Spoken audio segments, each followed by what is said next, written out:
Our gospel reading this morning comes to us from Matthew's gospel, the 22nd chapter. Listen now, friends, for the word of the Lord. When the Pharisees heard that Jesus had silenced the Sadducees, they gathered together, and one of them, a lawyer, asked him a question to test him. "Teacher, which commandment in the law is the greatest?" He said to him, "You shall love the Lord your God with all your heart and with all your soul and with all your mind. This is the greatest and first commandment. And a second is like it. You shall love your neighbor as yourself. On these two commandments hang all the law and the prophets." Now, while the Pharisees were gathered together, Jesus asked them this question: "What do you think of the Messiah? Whose son is he?" They said to him, "The son of David." He said to them, "How is it then that David by the Spirit calls him Lord, saying, the Lord said to my Lord, 'Sit at my right hand until I put your enemies under your feet'? If David thus calls him Lord, how can he be his son?" No one was able to give him an answer, nor from that day did anyone dare to ask him any more questions. This is the word of the Lord. Thanks be to God.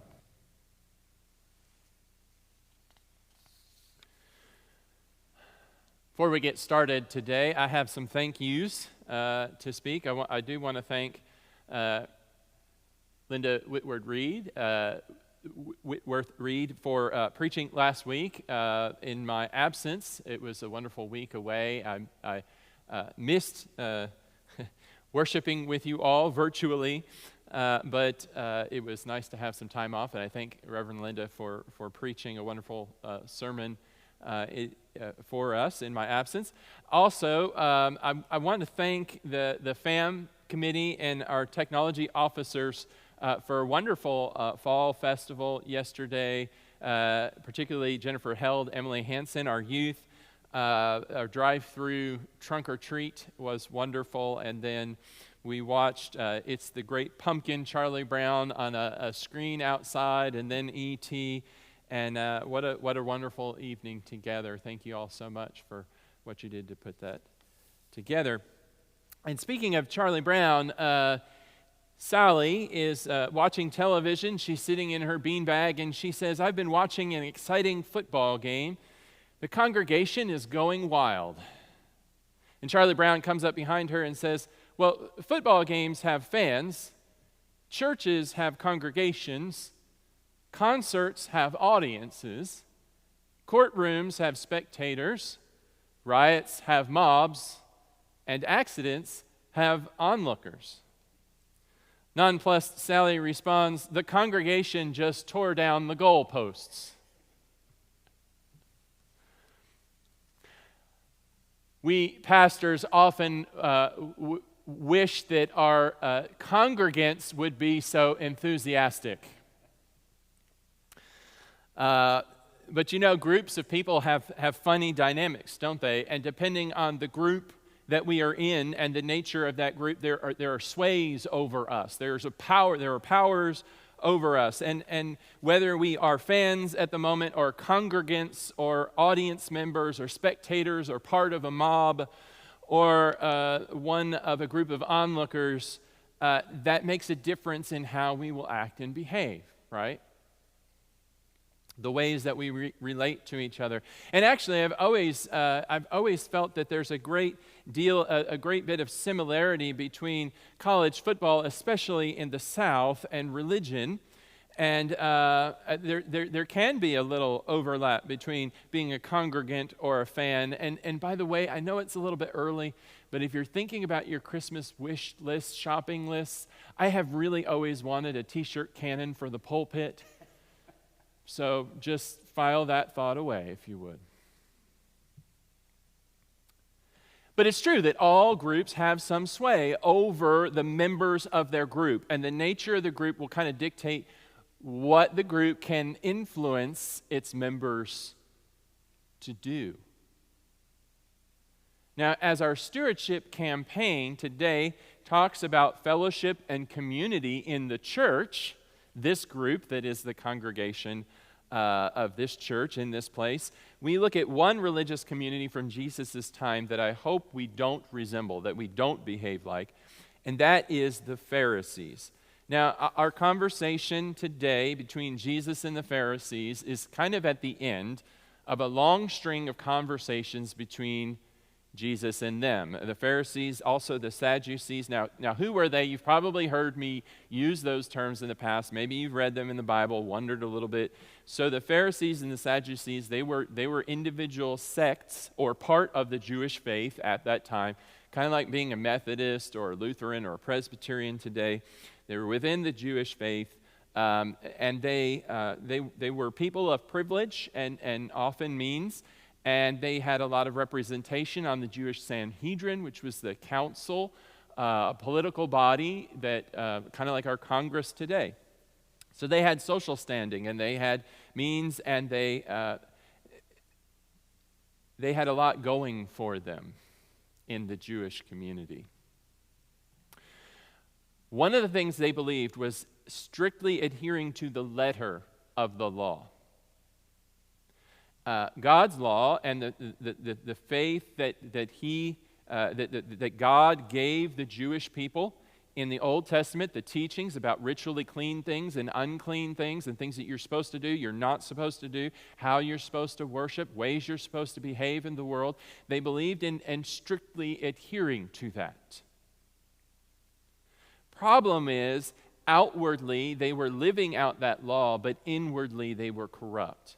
And though they may have behaved in keeping with God's law, inwardly they despised their neighbors. And Jesus knew this. And so when he came along, he challenged them constantly about what was going on in their hearts, and he called them hypocrites. And so they began trying to trick him. It started, one of the ways they tried to trick him is they asked Jesus whether Jews should pay taxes. Now here's a little history. If you're not aware, the Romans had occupied the Holy Land. They had occupied the land of the Hebrews. And in fact, indignity of indignities, they made the Hebrews pay taxes for the Romans to oppress them. And so they didn't like the Romans. They were also heathen who occupied the holy city of Jerusalem. So they asked Jesus, is it right for us to pay taxes? They wanted to trick Jesus, right, into upsetting the Romans by saying no, or upsetting the Jews by saying yes. Now we get what looks like a legitimate question. Which of the commandments, Jesus, is the most important, the greatest? And what looks like on surface a legitimate question, we're still told they're testing him. They're trying him. And what they may be trying to do is get him to say, well, number 3 is the most important, or number 7 is the most important, or whatever, and then accuse him of saying the rest are less important, less significant, right? So Jesus, again, as Don said in our children's sermon, is so wise. And with the wisdom of God, he answers them in a way that they cannot rebuff. They cannot find any fault with. He says the greatest is to love God and to love your neighbor and self. Because if you do these things, the rest of the law falls into place. Then we get this other exchange about whose son is the Messiah. Is it David? Is it God? And we'll say more about this in a few minutes. But what the Pharisees can't explain, and they can't answer his question rightly, so they leave. They leave tail between their legs, and we're told they didn't dare ask Jesus another question. They actually left to plot figuring out how to kill Jesus. And that's so sad, isn't it? That this group of people that live their lives trying to appease God by living out God's law have God in their midst who's offering them more than appeasement, but reconciliation and relationship. and they miss it. They miss it. That's so sad. The Pharisees were guilty of having partial truth and partial love. They loved partially, if there is such a thing, and they knew the truth partially. Jesus said, you must love the Lord with all of your heart. Well, they loved God with part of their heart. We'll say more about that in a few minutes, but they had partial truth about the Messiah. They believed the Messiah to be the son of David, which is true in the line of David, a descendant of King David from the Old Testament. But that's only part of the truth. Also, we believe that Jesus is fully human, yes, but also fully God, the Son of God, the Word of God incarnate made flesh. So they had part of the truth, and they loved partially. And you know the cliche that, if you know just something enough to be dangerous, right? That if you know enough to seem plausible, but not enough to be reliable. That's what was going on with the Pharisees. They knew the spiritual law of God. They knew what was unclean and what was clean. But they didn't know that the highest form of spirituality is not following the letter of the law, but in coming to understand what God was trying to do in us through giving us the law. I'm going to say that again, because that is essential to what we're talking about today, and essential to a lot of people growing in their faith, wherever they are in their faith. The importance of the law is that we come to understand what God was trying to do in us by giving us the law, that we grow into being who God intended us to be through the use and living in the law. Let me explain. When the Hebrew society was saved from slavery in Egypt, and they're wandering in the wilderness, and they didn't have rules about how they were to live with each other, what do good relationships look like? What does an ordered society look like? How do we live as God's people in the world? God was trying to give them a framework to be the people of God through the law, the Ten Commandments, the other teachings in the Old Testament to that point. So becoming the people of God is what was important. That's why the law was given, to be the people God intended them to be. So when the Pharisees come around, they have had generations of teachings about the law, thousands of years of understanding of what the law they believed was telling them they should and shouldn't do. And they also were at a point in history, and it's just a little bit more history here, where because they were occupied by Rome, they had to blame someone for that. And actually, they blamed their sinful fellow Jews. You see, they lived out the law perfectly, but their fellow Jews, many did not. And they believed that because of that, God had allowed the Romans to occupy their land and oppress them. The Pharisees blamed the sinners in their midst for what was wrong in their own lives, if they were sick, if they were poor. But they also blamed those sinners for what was wrong in the Pharisees' lives, for the state of their people, what was wrong in their community. So what you had was a group of religious elites who hated the people that they were supposed to teach and lead.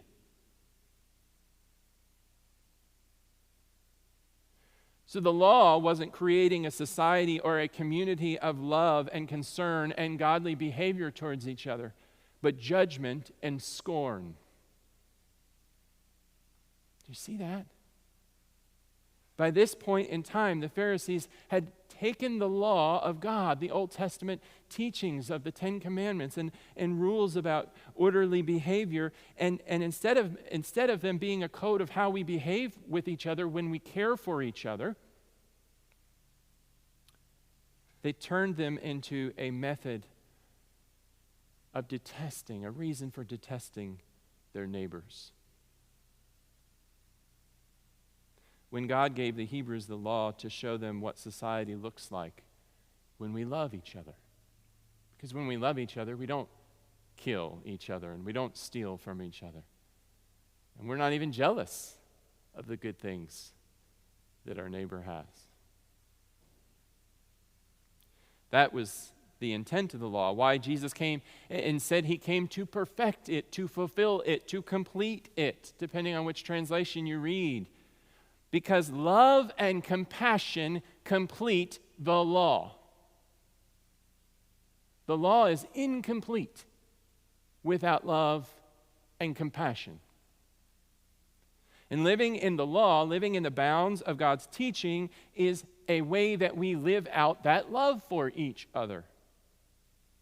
So we might hear sometimes, we might even hear in our discourse out in the world that we have to choose between law and order or compassion and love, justice or mercy. But it is that both informs the other. Law without love and mercy in religious circles is fundamentalism. In civic circles is some form of tyranny or another. Love without people living in certain just constraints or norms for, and how they treat each other isn't truly love. It's not love if I trample on you. Love and law need each other. But the greatest, Paul says, is love. The most important commandment, Jesus teaches, is to love. Even the law points to love being greater. So for the church now is the challenge to live together in love. How do we be a fellowship of people ordered by our love for each other and our love for the world? Recognizing what it looks like when we love each other. And in 2020, this has certainly been a challenge. How do we be the community of God that loves each other and loves the world and proclaims God's love for the world when we're forced apart by social division, when we're kept in our homes, isolated by a pandemic? Well, our response has been to be the church as we can right now. We offered worship online the very Sunday that we had to close our doors because of the pandemic. We had worship going out via the internet and have had since. We have communion parking lot gatherings one Sunday a month, where instead of serving communion in here, where we're just not sure it's safe, and we know that it's not safe for everybody to be here in that way, so we do it outside with single-serve communion cups. We greet you warmly, and we're glad to see you, and we break bread together as we're able. And we take those precautions because we do care about one another, and we do care about and love you very much. And our fall festival last night, and our pumpkin patch, where we are the community with each other when we gather to sell the pumpkins out but also loving our community who comes by. And by the way, we had record sales so far this year. And then our mission committee with benevolence funds and daily bread continuing, and Conway Cradle Care, and our preschool still here in the church continuing, and messages of hope and inclusion for everybody in our community. And listening sessions where we hear from you what you think about what the church isn't doing, isn't saying right now. Small group gatherings as we're able, and our deacons are reaching out to you with phone calls and notes, cards.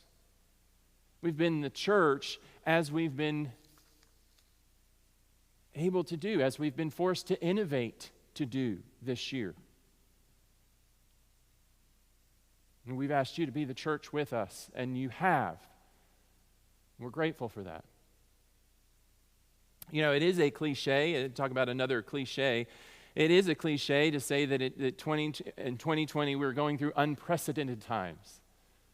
But it's so true. It's a cliche because it's true, right? I mean, these are uncertain, scary, anxious times, and people need hope. They need connection. They need community. They need perspective. They need support. They need care and compassion. The church offers all these things. And we are offering these things as best we can, extending them to all God's children, rolling with the changes as best we can, just as you are. Because it's about the light and love of Christ and the community of Jesus' followers. So let me tell you, this community called the church is more important than ever before. It's never been more important. Because we have a truth which is the way and the truth and the life. We have his example, his sacrifice, Jesus' great love for us, and we have Christ's teachings, how to live in that love, what it looks like when we do love one another, our neighbors, God, and ourselves. And the world has never needed that more than now. The world has never needed this community more than now. So will we, this generation, will we be faithful in keeping it going, extending the message to the next generation? Will we be faithful in helping it flourish now in this time and in the years to come? Will we be faithful in supporting its ministries through our time and our talent and our treasure? Because, friends, as bad as things might seem to be at times this year, what would the world look like without the body of Jesus' followers, the church? What would it look like without us bearing witness to Christ's love for each other?